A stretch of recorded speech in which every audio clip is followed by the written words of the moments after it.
расман муҳорибаи рейтингӣ дар вазни 57 килограмми ACA дуюм рақами рейтинг Азам Ғаффоров зери чорум рақами рейтинг Арен Акапян рӯзи 14 сентябр дар турнири ACA 192. Ассалому алайкум дӯстон, хуш омадед ба шабакаи мо. Дар ин навор оиди тозатарин ва муҳимтарин хабарҳо аз ҷаҳони ММА гап мезанем. Лайкро зер кунед, мо бошем оғоз мекунем. бе пул ҳиҷомат дар шаҳри Москва ширкати шифофармо ба шумо пешниҳод мекунанд ҳамчунин доруҳои гиёҳӣ барои қадро баланд кардан, барои мӯи сар вариш баровардан, барои фарбе ё хароб шудан, барои меъда, гурда, писариазм ва витилигоро низ пешниҳод менамоянд. боварӣ надоред, худи ҳозир ба номерҳои дар рӯи экран буда занг занед. Шифофармо дар хизмати шумо. Топови ҷангори вазни ним вазни ACA Леонардо Силва баъди мағлубият дар муҳориба зидди Фаридун Одилов фикрҳои худро баён кард.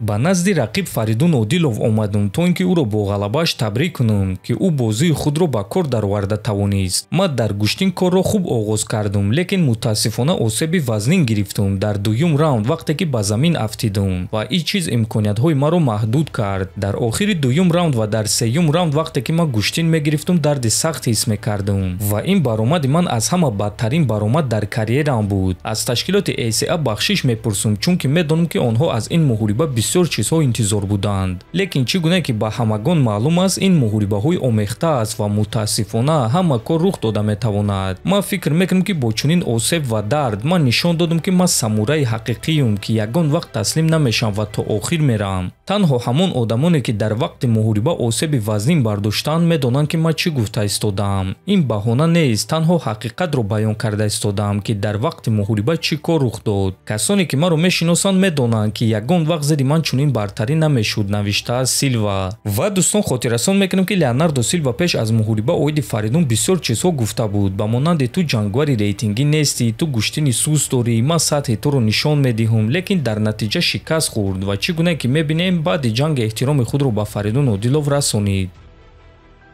топови ҷангори вазни сабук UFC Арман Царукян гуфт ки бо намояндагони UFC ҳамсӯҳбат шуд ва ба ӯ саҳнаи муҳорибаи навбатиашро гуфтанд.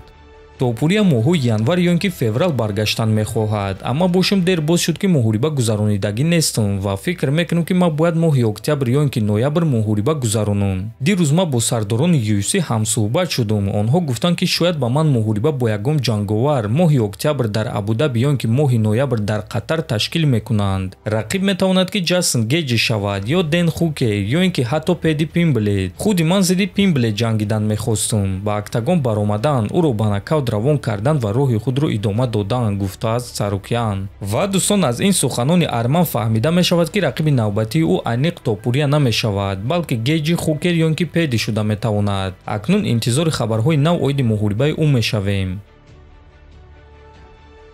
чемпиони вазни миёнаи UFC Ҳамзат Чимаев ба Чечня баргашт ва ӯро дар фурудгоҳ худи Рамзан Кадиров пешвоз гирифт.